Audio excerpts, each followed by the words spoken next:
नमस्कार, श्रीमती मोहरी देवी तापड़िया कन्या महाविद्यालय के YouTube चैनल में आपका हार्दिक स्वागत है। मेरा नाम है जितेंद्र प्रजापत और हम वोकेशनल कंप्यूटर की क्लास ले रहे थे। आज की क्लास में हम पढ़ेंगे कि जो हमने आज तक पढ़ लिया उसका रिवीजन करेंगे।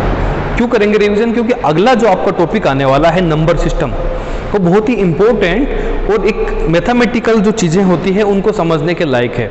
तो आपसे निवेदन रहेगा कि एक बार मैंने आज आपको बता दिया तो एक बार आप अपनी बुक में जाकर उसको समझें, कोशिश करें समझने की, ताकि आपको जब भी मैं इसको पढ़ाऊँ यहाँ पर क्लास के अंदर तो आपको अच्छे से समझ में आ जाए।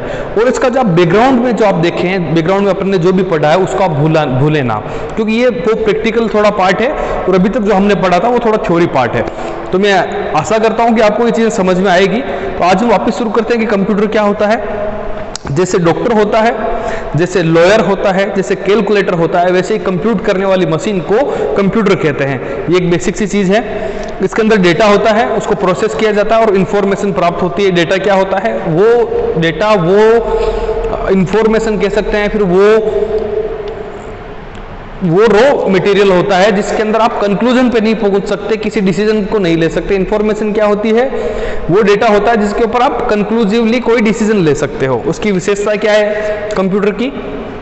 कि ये स्पीड बहुत तेज होती है, सोचने की कैलकुलेशन करने की स्पीड हो, चाहे रैम की स्पीड हो, चाहे रोम की स्पीड हो। आजकल तो बहुत ज़्यादा स्पीड के कंप्यूटर सिस्टम अवेलेबल है। इसकी एक्यूरेसी बहुत ज़्यादा है। ये जो एक काम करता है उसको बार बार उसी एक्यूरेसी से कर सकता है, इसलिए इसकी रिलायबिलिटी भी ज़्यादा है। इसकी कार्य क्षमता ज़्यादा है, ये थकता नहीं है, ये परेशान नहीं होता, ये टाइम के साथ उसका कम नहीं होता कार्य क्षमता, ये लगातार चलता रहता है। और ये हाई स्टोरेज कैपेसिटी है इसकी। ये स्टोरेज जो है वो चीज़ें बहुत ज़्यादा अपने अमाउंट में करता है। आप देखते हो कि एक हज़ारों मूवीज़ आप अपने फ़ोन के अंदर रख सकते हो इस प्रकार से। उसके बाद में इसकी रिलायबिलिटी, विश्वसनीयता, जब ये इतना स्पीड में तेज है, इसकी कार्य क्षमता इतनी ज़्यादा है, जब ये इतनी शुद्धता से अपने को रिजल्ट्स देता है, तो इसकी जो कार्य विश्वसनीयता है ओबियसली बढ़ जाएगी। अगर कोई आदमी है वो अच्छे कार्य कर रहा है, लोगों के काम आता है, लोगों के सुख दुख में हेल्प करता है, तो ओबियसली आप उस पर विश्वास ज़्यादा कर पाएंगे। उसके बाद में होती है सार्वभौमिकता, वर्सेबिलिटी। इसको आप अपने हॉस्पिटल में भी यूज़ ले सकते हो, अपने स्कूल में भी यूज़ ले सकते हो, आप अपने रिसर्च सेंटर में भी यूज़ ले सकते हो, दुकान पे भी यूज़ ले सकते हो, कहीं पर भी इसको काम ले सकते हो। उसके बाद में इसकी कुछ प्रॉब्लम है, कुछ परेशानियां हैं। जैसे कहते हैं कि इसका IQ नहीं होता, इसके अंदर निर्णय लेने की क्षमता नहीं होती। और दूसरी चीज़ है कि इसके अंदर फीलिंग्स का अभाव होता है। जो भी आप इसको कमांड दोगे ये अपने हिसाब से काम कर देगा। उसके बाद हमने देखा था कि एक ब्लॉक डायग्राम था।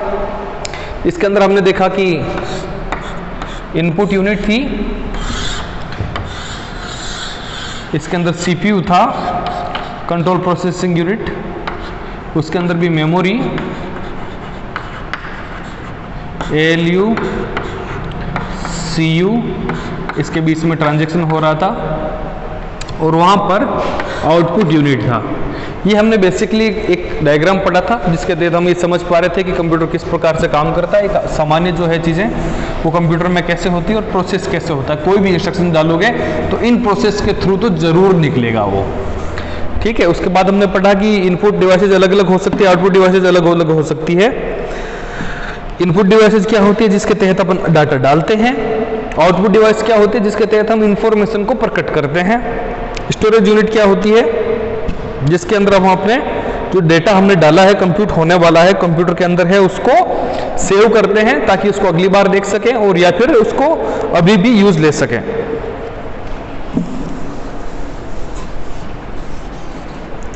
उसके बाद हम बात करते हैं ALU की, अर्थमेटिक लॉजिक यूनिट। तो ये जो है वो कंप्यूटर के अंदर होता है CPU में।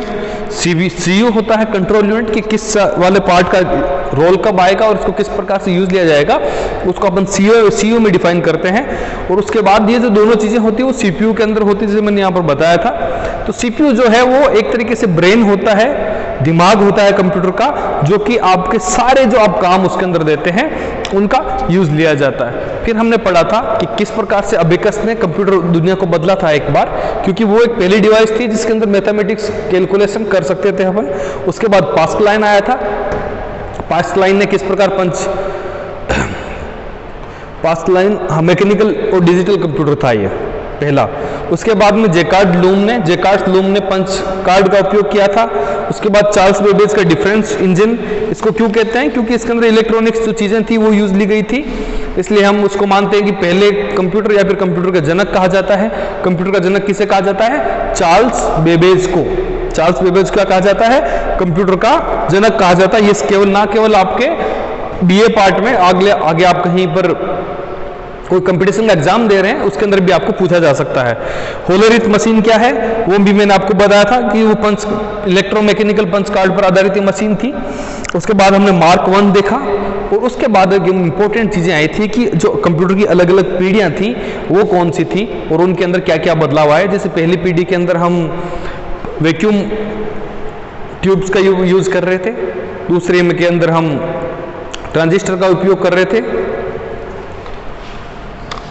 और तीसरे के अंदर हम फिर आईसी का उपयोग करने लगे और फिर चौथी के अंदर हम लार्ज स्केल आईसी का उपयोग करने लगे और पांचवी में यूएल अल्ट्रा लार्ज आईसी का उपयोग करने लगे। उसके बाद में हमने देखा कि कंप्यूटर का वर्गीकरण जो है वो अलग अलग टाइप से अलग अलग प्रकार से हो सकता था। हमने डिजिटल समझा, हमने एनालॉग समझा, हमने हाइब्रिड समझा। डिजिटल को वो कंप्यूटर जो आपके हाथ में अभी मोबाइल है या फिर एक जनरल कंप्यूटर जो किसी स्कूल कॉलेज कहीं पर लगा होता है, और हाइब्रिड जिसे कहते हैं एनालॉग कंप्यूटर वो कंप्यूटर होता है जिसके अंदर चीजें जैसे थर्मामीटर हो गया, वो जो सिर्फ मैकेनिकल चीजों पर कार्य करती है, ना कि इलेक्ट्रॉनिक्स पे काम करती है। अब आप समझते होंगे कि पहले आप कभी हॉस्पिटल जाते थे, थर्मामीटर आपके मुंह में डाला जाता था और वो देखता था कि पारा कितना चढ़ा है, तो उसे कहते थे पारा चढ़ा है, और उसके अंदर आपको मैकेनिकली आपको मिलता था। आजकल आप जाते हैं तो यूँ आप मुंह में डालते हैं वो थर्मामीटर और उस पर नंबर आ जाता है, इलेक्ट्रिकली वो काम हुआ, परंतु उसके अंदर काम जो थर्मामीटर का हो रहा है, तो इसलिए इसको हम हाइब्रिड कहेंगे। इसके अंदर इलेक्ट्रिकल और मैकेनिकल दोनों चीजों का उपयोग हो रहा है। जो डिजिटल है वो आवश्यकता के आधार पर और आकार के आधार पर दो टाइप से बांटे जा सकते हैं। आवश्यकता के आधार पर हम कह सकते हैं कि एक तो जनरल यूज वाले जो आपके घर पे, मेरे घर पे, सबके घर पे यूज लिए जा रहे हैं या फिर ऑफिसेज में, और कुछ होते हैं स्पेशल यूज के लिए जो मिलिट्री यूज लेती है, फिर वैज्ञानिक यूज लेते हैं, फिर कुछ स्पेशल टाइप के बड़े काम करने के लिए यूज लेते हैं, उनको हम कहते हैं स्पेशल यूजेस। जैसे सुपर कंप्यूटर्स जो होते हैं तो बहुत स्पेसिफिकली और स्पेशल काम के लिए यूज लिए जाते हैं। जैसे एरोप्लेन के अंदर लगाने वाला कंप्यूटर वो सिर्फ एरोप्लेन चला सकता है, कोई और दूसरा काम नहीं कर सकता, तो स्पेशल यूज कंप्यूटर वो हो गए। उसके बाद हम बात करते हैं कि आकार के आधार पर या परफॉर्मेंस के आधार पर जो कंप्यूटर होते हैं वो चार टाइप के होते हैं: माइक्रो, मिनी, मेन फ्रेम और सुपर कंप्यूटर। माइक्रो है वो सबसे छोटा होता है, मिनी जो है उससे बड़ा, मेन फ्रेम उससे बड़ा, और सबसे बड़ा होता है सुपर कंप्यूटर।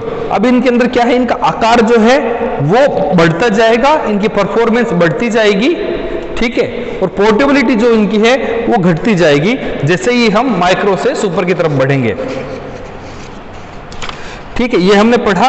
उसके बाद में हमने देखा कि कंप्यूटर के यूजेज क्या क्या है, किस किस प्रकार के किस किस जगह पर हमने यूज ले सकते हैं। जैसे हम घरों में उपयोग लेना देखा कि हम घरों में उपयोग ले सकते हैं, हम एजुकेशन में इसका उपयोग ले सकते हैं। मैंने आपको बोला था कि आप इमेजिन करें, आप जहां पर भी जाएं, जहां पर आप समझें, आधे घंटे अपने दोस्त के साथ बैठ के बात करें कि आप सोच के देखो कंप्यूटर कहाँ कहाँ होगा।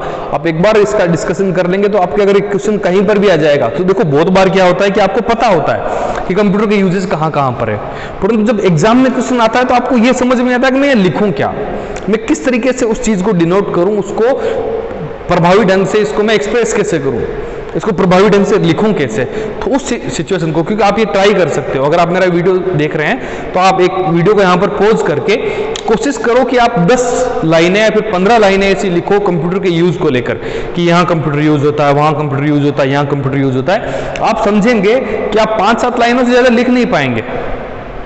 क्यों? क्योंकि आपको पता तो है कि हाँ हर जगह कंप्यूटर यूज हो रहा है, परंतु आप उनको शब्दों में ढालना जो है वो आसान बात नहीं होती।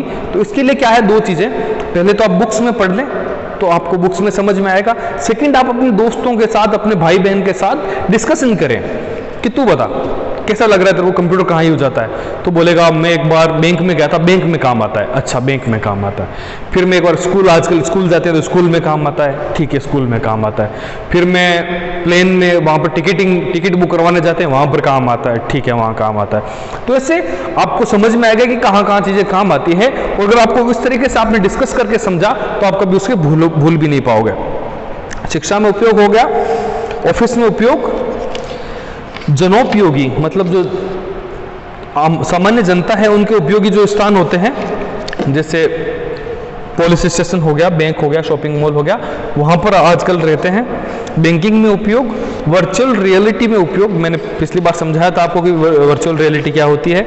उसके बाद में बिजनेस में उपयोग, व्यवसाय में उपयोग, मनोरंजन का तो आप जानते ही हैं, मनोरंजन में उपयोग, डीटीपी डेस्कटॉप पब्लिशिंग में उपयोग, उसके बाद खेल में उपयोग, उसके बाद डिजाइनिंग और उत्पादन, आप किसी प्रोडक्ट को डिजाइन कर रहे हो, उसका प्रोडक्शन कर रहे हो, दोनों में उसका यूज आता है। उसके बाद रिसर्च में उपयोग, आप रिसर्च करने के लिए भी आप इसका उपयोग किया करते हो, क्योंकि बहुत सारा डाटा जो होता है उसको प्रोसेस करना होता है, उसका काम में ले जाना होता है।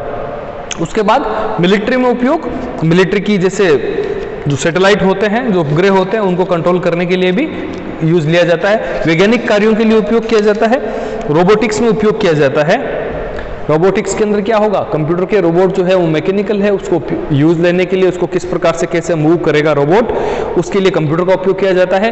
योजना और प्रबंधन के लिए, कोई भी प्लानिंग करनी है आपको, लंबे समय तक डाटा रखना है उस चीज़ का, तो उसके लिए किया जाता है। उसके बाद मार्केटिंग में और विज्ञापनों में, आजकल आप देखते हो एनिमेशन बने होते हैं हर एक एड में या फिर किसी प्रकार के एडों में। उसके बाद में हेल्थ केयर में भी इसका उपयोग किया जाता है।